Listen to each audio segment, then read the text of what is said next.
Hello friends, welcome back. आपके अपने YouTube channel learn book classes में आपका स्वागत है। आई होप कि आप सभी लोग अच्छे होंगे और आप लोगों की तैयारी भी अच्छी चल रही होगी। तो जैसा कि आप लोगों को बताया गया था कि इस चैनल के माध्यम से यूपी टेट, रीट और सुपर टेट की तैयारी कराई जाएगी। सो क्लासेज स्टार्ट हो चुकी हैं और आज हम लोग प्रैक्टिस सेट तीसरे में 30 क्वेश्चन डिस्कस करेंगे, जो कि आपके एग्जाम की दृष्टि से बहुत ही इंपॉर्टेंट है। तो अगर अभी तक आप हमसे नहीं जुड़े हैं तो जल्दी से जुड़ जाइए और चैनल को सब्सक्राइब करके बेल आइकन दबा लीजिए। तो आइए आज का पहला क्वेश्चन हम लोग स्टार्ट करते हैं। देखिए, पहला क्वेश्चन है कि संवेगात्मक जीवन में स्थानांतरण का एक नियम वास्तविक तथ्य है। ठीक है, स्थानांतरण जीवन में संवेगात्मक जीवन में जो स्थानांतरण का जो नियम है, ये क्या है? ये एक वास्तविक तथ्य है। यह कथन किसका है? झा का, ब्लेयर का, मेलोन का और स्टाउट का। तो देखिए, इसका जो सही आंसर होगा आपका सी ऑप्शन, मेलोन का। नेक्स्ट क्वेश्चन है कि निम्न में से अभिवृद्धि की विशेषता नहीं है। इसका स्वरूप बाह्य होता है, यह कुछ समय के बाद रुक जाती है, इसका एक निश्चित क्रम होता है, इसका कोई लक्ष्य नहीं होता। तो देखिए, यहाँ पे पूछ रहा है कि अभिवृद्धि की विशेषता नहीं है, तो इसका सी ऑप्शन सही होगा कि इसका एक निश्चित क्रम होता है। ठीक है, तो यहाँ पे इसका सी ऑप्शन सही होगा। नेक्स्ट क्वेश्चन देखा जाए। देखिए, गर्भावस्था की अवधि है 9 माह 10 दिन, 10 माह 9 दिन, 9 माह 25 दिन और 9 माह। ठीक है, तो जो गर्भाधान की जो अवधि होती है ना, ये कितनी होती है? इसका फर्स्ट ऑप्शन सही होगा 9 माह 10 दिन। ठीक है, जो गर्भाधान की अवधि होती है वह 9 माह और 10 दिन होती है। नेक्स्ट क्वेश्चन है कि निम्न में से वाटसन ने किसकी स्थापना की थी? संरचनावाद, व्यवहारवाद, प्रकार्यवाद और समग्रवाद। तो देखिए, वाटसन क्या थे? ये एक व्यवहारवादी थे। इन्होंने व्यवहारवाद की स्थापना की थी। यहाँ पे सी ऑप्शन सही होगा। नेक्स्ट क्वेश्चन देखा जाए। देखिए, पियाजे के अनुसार नैतिक विकास के कितने सोपान है? देखिए, पियाजे के अनुसार नैतिक विकास की बात हो रही है। ठीक है, नैतिक विकास की बात हो रही है। अगर संज्ञानात्मक विकास की बात होती तो यहाँ पे 4 सोपान होते, लेकिन नैतिक विकास की बात हो रही है तो यहाँ पे 3 सोपान है। ठीक है, नेक्स्ट क्वेश्चन है मनोविज्ञान यानी साइकोलॉजी का अर्थ है मन का अध्ययन, आत्मा का अध्ययन, चेतना का अध्ययन और व्यवहार का अध्ययन। देखिए, जो मनोविज्ञान, जो साइकोलॉजी का अध्ययन है ना, ये पहले क्या था? मन का था, फिर चेतना का था, फिर आत्मा का था। लेकिन जो प्रेजेंट टाइम में मनोविज्ञान है वो किसका, ये किसका इसका अर्थ क्या है यहाँ पे? किसका अध्ययन है? तो वो व्यवहार का अध्ययन है। जो प्रेजेंट टाइम में जो मनोविज्ञान है वो किसका अध्ययन है? वो आपके व्यवहार का अध्ययन है। ठीक है, तो यहाँ पे आपका डी ऑप्शन सही होगा। नेक्स्ट क्वेश्चन देखा जाए। देखिए, अचेतना के सिद्धांत का प्रतिपादन है। ठीक है, अचेतना के सिद्धांत का प्रतिपादक कौन है? देखिए, जब भी चेतन अचेतन की बात है तो एक ही मनोवैज्ञानिक है, सिगमंड फ्रायड। उन्होंने ईगो, सुपर ईगो, ईड ईगो और सुपर ईगो 3 उन्होंने सिद्धांत दिए थे। तो ठीक है, तो फ्रायड यहाँ पे आपका सही आंसर होगा, फ्रायड। नेक्स्ट क्वेश्चन है कि प्रथम बुद्धि परीक्षण किया गया था 1900 में, 1904 में, 1905 में और 1907 में। देखिए, जो प्रथम बुद्धि परीक्षण किया गया था ये आपके 1905 में किया गया था। ठीक है, प्रथम बुद्धि परीक्षण इंपॉर्टेंट क्वेश्चन है, आप लोग इसको नोट कर लीजिएगा। नेक्स्ट क्वेश्चन है कि निम्न में से ट्रायल एरर गलती करके सीखना विधि किसके द्वारा विकसित की गई है? देखिए, ट्रायल एरर गलती ये किसके द्वारा विकसित की गई है? Thorndike, Freud, Skinner, James. देखिए, जो ट्रायल एरर यानी थॉर्नडाइक का जो नियम है, ये ट्रायल एरर ये क्या है? ये थॉर्नडाइक का ही नियम है। तो यहाँ पे इसका फर्स्ट ऑप्शन सही होगा, थॉर्नडाइक। ठीक है, त्रुटि एवं अभ्यास का नियम जिसको कहता है, त्रुटि एवं प्रयास का नियम, इसी को कहा जाता है। ट्रायल जो एरर है इसी को त्रुटि एवं प्रयास का नियम कहा जाता है। यहाँ पे आपको इंग्लिश में दिया है तो इसको कंफ्यूजन मत लीजिए। नेक्स्ट क्वेश्चन है प्रयोग किस पक्ष का तृतीय स्तर है? देखिए, प्रयोग बात हो रही है, ये किस पक्ष का तृतीय स्तर है? ज्ञानात्मक पक्ष, भावात्मक पक्ष, क्रियात्मक पक्ष, इनमें से कोई नहीं। देखिए, जो ये ज्ञानात्मक पक्ष का क्या है? तृतीय स्तर है। नेक्स्ट क्वेश्चन देखा जाए। देखिए, नेक्स्ट क्वेश्चन है कि बालकों में खेलों के माध्यम से सामाजिकरण का विकास होता है, क्योंकि देखिए, खेल के माध्यम से सामाजिकरण का विकास होता है। बालक स्वतंत्र होकर खेलता है, बालक अपनी बौद्धिक शक्ति का प्रयोग करता है, बालक कल्पना करके खेलता है, और बालक समूह में खेलता है जिससे अनेक सामाजिक गुणों का विकास होता है। यहाँ पे देखिए डी ऑप्शन सही होगा कि जब बालक समूह में खेलेगा तो क्या होगा कि उसके अंदर सामाजिकता गुण का क्या होगा, विकास होगा। तो यहाँ पे आपका डी ऑप्शन सही होगा। नेक्स्ट क्वेश्चन है, देखिए हीन भावना की अवधारणा किसने विकसित की थी? एडलर ने, जंग ने, रूसो ने और जेम्स ने। देखिए बहुत ही इंपॉर्टेंट क्वेश्चन है। जो हीन भावना की जो अवधारणा विकसित करने वाले मनोवैज्ञानिक थे कौन थे? वो एडलर थे। यहाँ पे बी ऑप्शन सही होगा। नेक्स्ट क्वेश्चन है कि छात्रों का विद्यालय में स्वास्थ्य परीक्षण क्यों जरूरी है? बहुत ही मजेदार क्वेश्चन है कि छात्रों का विद्यालय में स्वास्थ्य परीक्षण क्यों जरूरी है? घर पर स्वास्थ्य परीक्षण में समय लगता है, माँ बाप के पास इतना धन नहीं है कि वे परीक्षण करवा सके, यह विद्यालय का दायित्व है और विद्यालय में डॉक्टर आकर एक ही समय में कार्य कर जाता है। देखिए इसका जो सही आंसर होगा वो सी होगा, क्योंकि यह विद्यालय का एक दायित्व है कि वह छात्रों का स्वास्थ्य परीक्षण करे। ठीक है, देखिए ये क्वेश्चन आपके रीटेट में पूछे जाएंगे। ठीक है, ये आपके यूपी टेट में नहीं पूछे जाएंगे, रीट में पूछे जाएंगे, और सुपर टेट के जीवन कौशल से संबंधित जो क्वेश्चन आएंगे उसमें पूछे जाएंगे, क्योंकि जो रीट का लेवल होता है यूपी टेट के लेवल से थोड़ा सा एक अप होता है। ठीक है, तो मैं आपको सारे क्वेश्चन इसमें इंक्लूड किया हूँ कि आपका यूपी टेट भी ना रुके, रीट भी ना रुके और सुपर टेट भी ना लिखे। मैं आपको सरकारी पद दिलाकर रहूँगा। मेरा ये पूरा भरोसा है कि मैं आपको आपके लिए एक सरकारी पद दिलाकर रहूँगा। तो बस आप मेरे साथ जुड़े रहें, दोस्तों को भी जोड़ें, और चैनल अगर अभी तक सब्सक्राइब नहीं किए हैं सब्सक्राइब करें, लाइक करें और कमेंट करके भी जरूर बताएं।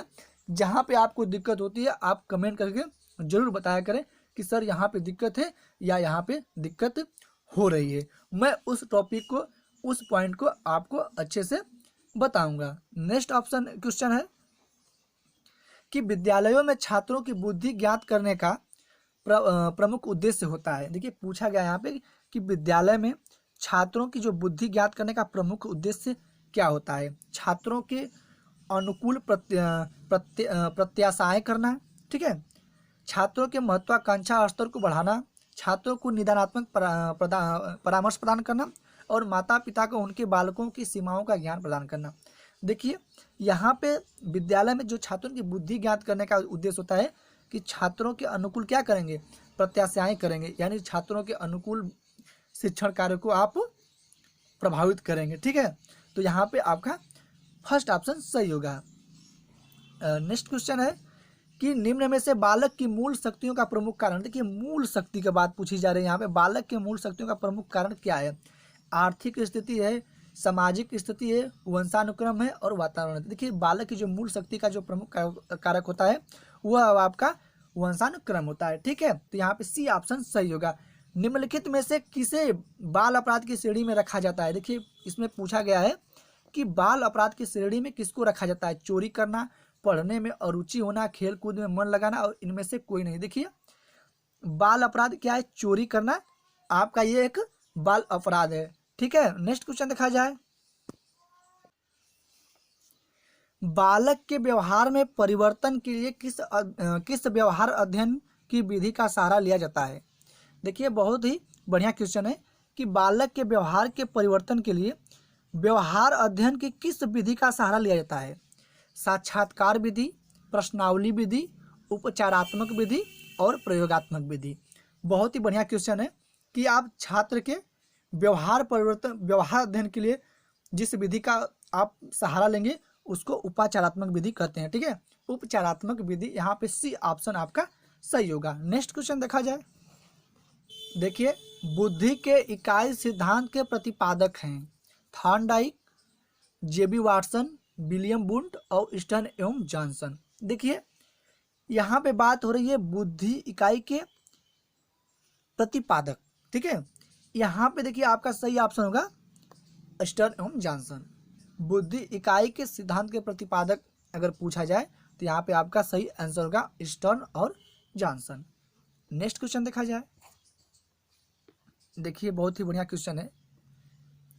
दृष्टिहीन बालक पढ़ सकते हैं ब्रेल लिपि, सामान्य लिपि, हिंदी की सामान्य लिपि और ये सभी। देखिए जो दृष्टिहीन बालक होते हैं उनके लिए बनाई गई है ब्रेल लिपि, ठीक है। तो यहाँ पे फर्स्ट ऑप्शन सही है। देखिए ब्रेल लिपि से 1 से 2 क्वेश्चन आपके एग्जाम में बनते हैं, ठीक है। ब्रेल लिपि समावेशी शिक्षा में इंक्लूड करके पूछ देगा या ब्रेल लिपि से पूछेगा, ठीक। तो यहाँ पे आपका 1 से 2 क्वेश्चन बनते हैं। देखिए नेक्स्ट क्वेश्चन है कि स्टैनफोर्ड बिने स्केल। देखिए बहुत ही मजेदार क्वेश्चन है। स्टैनफोर्ड बिने स्केल बुद्धि परीक्षण कितने वर्ष के बालकों के लिए है? 5 से 15 वर्ष, 3 से 15 वर्ष, 2 से 14 वर्ष और 4 से 14 वर्ष। तो देखिए जो स्टैनफोर्ड स्केल है, जो स्केल है बुद्धि परीक्षण का, ये आपका 3 से 15 वर्ष के बच्चों के लिए क्या है, ये बनाया गया है।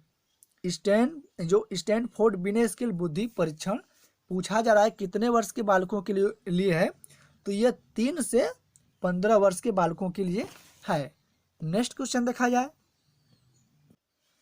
सीखने की प्रक्रिया में पुरस्कार व दंड किस प्रकार का कारक है? ठीक है, बहुत ही बढ़िया क्वेश्चन है कि सीखने की प्रक्रिया में पुरस्कार व दंड किस प्रकार का कारक है?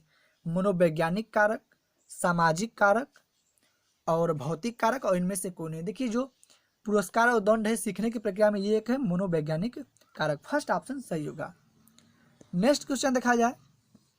स्पीयरमैन ने बुद्धि को कितने खंडों में बांटा है? 5, 2, 3 और 4। देखिए स्पीयरमैन जो है ये बुद्धि को 2 खंडों में बांटा है, क्योंकि स्पीयरमैन ने 2 खंड सिद्धांत दिए थे, द्विखंड सिद्धांत, ठीक है। यहाँ पे आपका बी ऑप्शन सही होगा। अस्थायी भाव होते हैं जन्मजात, अर्जित, मानसिक की प्रक्रिया, और इनमें से कोई नहीं। देखिए बहुत ही बढ़िया क्वेश्चन है, बहुत छोटा है, लेकिन ये आपके आईक्यू को टेस्ट करेगा। ये एग्जाम में आपके आईक्यू को टेस्ट करेगा कि आप कितना पढ़े लिखे हैं, आपकी बुद्धि लब्धि कितनी अधिक है। जो अस्थायी भाव होते हैं ये क्या होते हैं? ये जन्मजात होते हैं, ठीक है। जो अस्थायी भाव होते हैं ये जन्मजात होते हैं, लेकिन बहुत से स्टूडेंट हैं, बहुत से बच्चे हैं कि इसका आंसर लगाते हैं कि जो अस्थायी भाव होता है वह आपका क्या होता है? अर्जित होता है। तो ये गलत है, अस्थायी भाव आपका जन्मजात होता है। नेक्स्ट क्वेश्चन देखा जाए। निम्न में संवेग नहीं है। पूछा गया कि संवेग कौन सा नहीं है? भय, क्रोध, भूख और पलायन। देखिए जो पलायन है ये आपका संवेग नहीं है। जो भय है, भूख है, क्रोध है, ये क्या है? ये सब संवेग है, लेकिन जो पलायन है ये संवेग नहीं है। नेक्स्ट क्वेश्चन देखा जाए। अनुकरण दूसरे व्यक्ति के बाह्य व्यवहार की नकल है, यह कथन है। देखिए मैंने आपको कहा था ना कि ये कथन वाले क्वेश्चन या मनोवैज्ञानिकों के अनुसार या उनके विचार से क्वेश्चन आपके रीट में और यूपी टेट में 2 से 3 क्वेश्चन पूछे जाते हैं, और आपके सुपर टेट में जो आपका सुपर टेट है इसमें आपका 1 क्वेश्चन पूछा जाता है। तो उस आधार पे मैं ये सीरीज चला रहा हूँ कि आपके 30 क्वेश्चन में कहीं से ऐसा कोई टॉपिक रह न जाए जहाँ से आप क्वेश्चन नहीं कर पाए, ठीक है। तो यहाँ पे पूछा गया है कि अनुकरण दूसरे व्यक्ति के बाह्य व्यवहार की नकल है, यह कथन किसका है? रेबर्न का, डायविल का, रोज का, मैकडूगल का। देखिए यह इसका सही आंसर होगा रेबर्न का। अब मैं ऐसे क्वेश्चन लाया हूँ जो आपको कभी देखने को नहीं मिले होंगे, ठीक है। ये ऐसे क्वेश्चन डायरेक्ट आपको एग्जाम में मिलते हैं। आप लोग एग्जाम देकर आएंगे तो कहेंगे कि सर ये ऐसा क्वेश्चन पूछा गया था कि हम लोग एग्जाम में नहीं किए थे। भाई साहब मैं उस क्वेश्चन को आपको दे रहा हूँ, प्रैक्टिस करिए उसको, कहते हैं ना। देखिए पिछली बार परीक्षा यूपी टेट की या सी टेट की हुआ था, तो उसमें एबिंगहॉस आया था, एक मनोवैज्ञानिक थे एबिंगहॉस, ठीक है। तो बहुत से स्टूडेंट ने कहा था कि हम लोगों ने तो एबिंगहॉस पूरे अपने सीडीपी में या पूरे बीटीसी के दौरान या बीएड के दौरान या अपने शिक्षण कार्य के दौरान इनका नाम नहीं सुना था। ये एक क्वेश्चन गलत है। बहुत से स्टूडेंट ने अपना दावा भी प्रस्तुत किया कि ये क्वेश्चन गलत है क्योंकि यह सिलेबस से बाहर है। जी नहीं, सिलेबस से बाहर नहीं, आप वहाँ तक पहुँचे नहीं, ना आप उस क्वेश्चन को पढ़े। तो मैं उन सब क्वेश्चनों को ला रहा हूँ यहाँ पे जो कि आपके एग्जाम में पूछे जाएंगे। देखिए इसका सही ऑप्शन रेबर्न है। ठीक है, अनुकरण दूसरे व्यक्ति के बाह्य व्यवहार की नकल है। आइए नेक्स्ट क्वेश्चन देखा जाए। शून्य प्रशिक्षण स्थानांतरण होता है जब, देखिए शून्य जो प्रशिक्षण है ये स्थानांतरण कब होगा? एक कार्य के सीखने का दूसरे कार्य के सीखने पर अत्यधिक प्रभाव पड़ता है। एक कार्य के सीखने का दूसरे के कार्य पर कोई प्रभाव नहीं पड़ता। एक कार्य के सीखने का दूसरे कार्य के सीखने पर थोड़ा प्रभाव पड़ता है और इनमें से कोई नहीं। देखिए बहुत ही बढ़िया क्वेश्चन है आपका, ये जो क्वेश्चन है बहुत ही बढ़िया क्वेश्चन है। इसका जो कि सही आंसर होगा ना आपका बी ऑप्शन सही होगा कि इस एक कार्य के सीखने का दूसरे कार्य के सीखने पर कोई प्रभाव नहीं पड़ता है, तब आपका क्या होगा? शून्य प्रशिक्षण स्थानांतरण होगा आपका।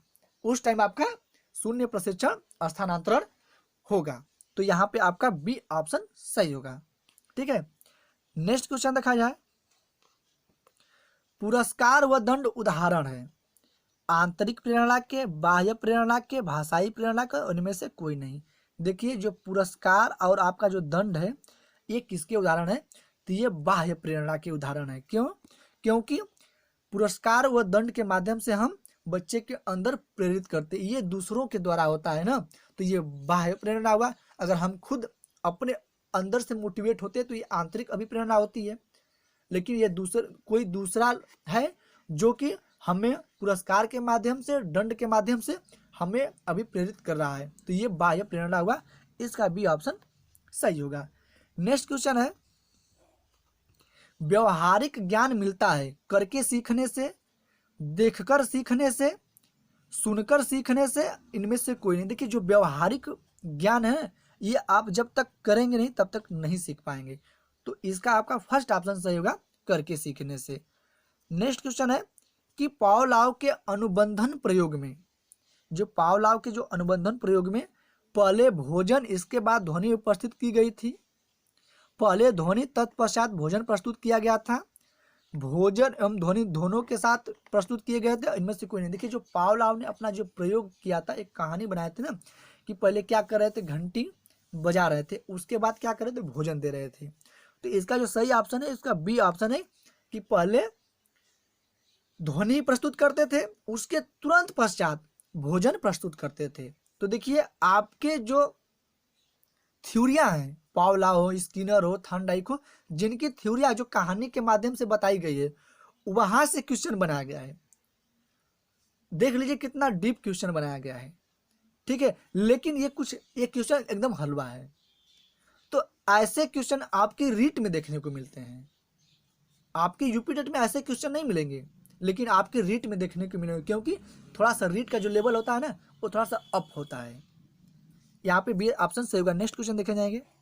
देखिए थॉर्नडाइक प्रतिपादक थे अंतर्दृष्टि सिद्धांत के, प्रयास व त्रुटि सिद्धांत के, पुनर्बलन सिद्धांत के और अनुबंधन सिद्धांत के। देखिए जो थॉर्नडाइक है ये किसके प्रतिपादक थे? ये त्रुटि एवं प्रयास एवं त्रुटि के प्रतिपादक थे। ठीक है, तो यहाँ पे ये आपके 30 क्वेश्चन हैं जो कि आपके एग्जाम की दृष्टि से बहुत ही महत्वपूर्ण है। तो अगर अभी तक आप नए हैं और हमारे चैनल को सब्सक्राइब नहीं किए हैं तो इन सोशल साइट्स के माध्यम से आप मुझसे जुड़ सकते हैं। यूट्यूब पर सर्च करेंगे लर्न बुक क्लासेस तो आपको मेरा ये लोगो दिखेगा, आप वहाँ से मेरे चैनल को सब्सक्राइब करें, प्रेस बटन दबाएं और ट्विटर, फेसबुक, इंस्टा के माध्यम से आप मुझसे जुड़ सकते हैं। तो बस आज की क्लास में बस इतना ही। अगर ये वीडियो आपको अच्छी लगे तो दोस्तों को शेयर करें, कमेंट करें और सब्सक्राइब करें। तो जय हिंद, जय भारत।